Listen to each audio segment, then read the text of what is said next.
اعوذ باللہ من الشیطان الرجیم بسم اللہ الرحمن الرحیم۔ محترم ناظرین کرام، السلام علیکم ورحمۃ اللہ وبرکاتہ۔ ناظرین کرام، آج ہم فرمان مصطفیٰ صلی اللہ تعالی علیہ وآلہ وسلم کے ساتھ آپ کی خدمت میں حاضر ہیں۔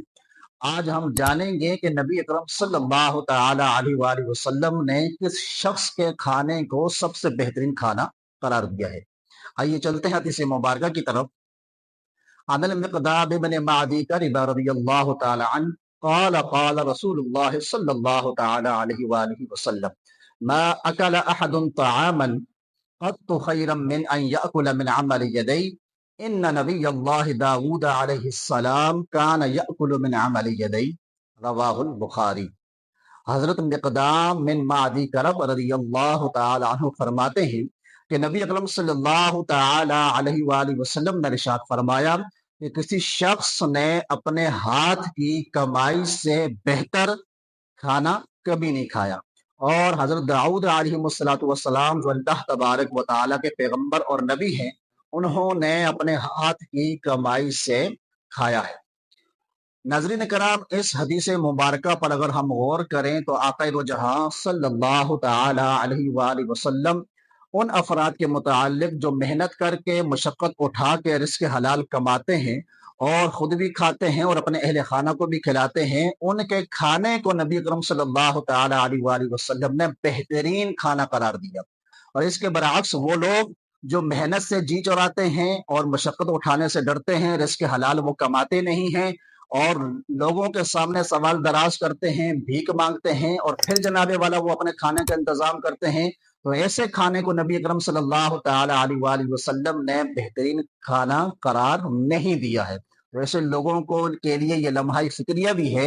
اور یہ ان کے لیے ترغیب بھی ہے کہ وہ بھی کوشش کریں رزق حلال کے کسب کی، رزق حلال کے کمانے کی، تاکہ نبی اکرم صلی اللہ تعالی علیہ وآلہ وسلم کے فرمان کے مطابق ان کا کھانا بھی بہترین کھانوں میں شامل ہو جائے۔ اور اس کے بعد والے حصے میں نبی اکرم صلی اللہ تعالی علیہ وآلہ وسلم نے فرمایا کہ اللہ تبارک و تعالیٰ کے نبی حضرت داؤد علیہ السلام اپنے ہاتھ کی کمائی سے کھایا کرتے تھے۔ سامعین کرام، اللہ تبارک و تعالیٰ کے نبی ہو کر، پیغمبر ہو کر وہ محنت کیا کرتے تھے، رزق حلال کمایا کرتے تھے، اور اس رزق حلال میں سے اپنے گھر والوں پر بھی خرچ کیا کرتے تھے، اور اس رزق حلال میں سے اللہ تبارک و تعالیٰ کی بارگاہ میں بھی خرچ کرتے تھے۔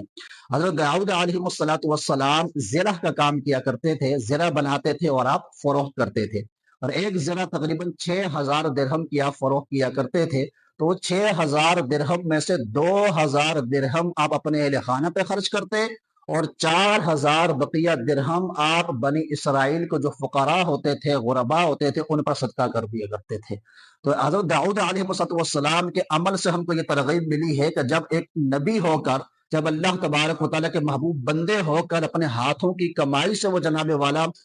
کما رہے ہیں اور خود کھا رہے ہیں، تو پھر تو ہمیں تو بدرجہ اولا رزق حلال کے لیے کوشش کرنی چاہیے، محنت کرنی چاہیے۔ اگر کوئی مشکل آ جائے، کوئی پریشانی آ جائے تو اس پر صبر کرنا چاہیے۔ اور پھر حضرت داؤد علیہ السلام کا عمل کہ اپنے اہل خانہ پہ بھی خرچ کر رہے ہیں اور اللہ تبارک و تعالیٰ کی بارگاہ میں بھی خرچ کر رہے ہیں۔ ہمیں بھی چاہیے کہ جب رزق حلال اللہ تبارک و تعالیٰ ہمیں عطا فرمائے تو اس میں سے کچھ حصہ اللہ تبارک و تعالیٰ کی بارگاہ میں ضرور خرچ کریں، انشاءاللہ تبارک و تعالیٰ اللہ تبارک و تعالیٰ اس رزق میں مزید برکتیں عطا فرمائے گا۔ اور اسی کے ساتھ ساتھ اپنے اہل خانہ میں بھی خرچ کرنے کی کشادگی فرمایا کریں۔ بعض افراد ہم دیکھتے ہیں کہ اہل خانہ میں خرچ کرنے کے حوالے سے وہ انتہائی کنجوسی سے کام لیتے ہیں، حالانکہ ان پر اللہ تبارک و تعالیٰ کا بڑا فضل و کرم ہوتا ہے، لیکن اہل خانہ کے حوالے سے جناب والا ہم دیکھتے ہیں کہ وہ کھانوں کے حوالے سے یا دیگر حوالے سے وہ کنجوسی کا مظاہرہ کرتے ہیں۔ یہ بالکل بھی شریعت کو ناپسند ہے۔ اب جو لقمہ خود کھاتے ہیں حلال کمائی سے یا اپنے گھر والوں کو کھلاتے ہیں، اس پر اللہ تبارک و تعالیٰ آپ کو صدقے کا ثواب عطا فرماتا ہے۔ ہم یہ بھی نہیں کہہ رہے کہ آپ بالکل اسراف والے معاملے کی طرف چلے جائیں، ہم یہ کہہ رہے ہیں کہ اپنے گھر والوں پر کشادگی کریں، بہترین کھانا انہیں کھلائیں، بہترین کپڑا انہیں پہنائیں، اور اللہ تبارک و تعالیٰ کی نعمتیں خود بھی کھائیں اور اپنے اہل خانہ کو بھی کھلائیں اور اپنے والدین پر بھی خرچ کریں۔ اللہ تبارک و تعالیٰ سے دعا ہے کہ اللہ تبارک و تعالیٰ ہم سب کو بہترین رزق حلال فرمائے، رزق حلال حاصل کرنا ہمارے لیے آسان فرمائے،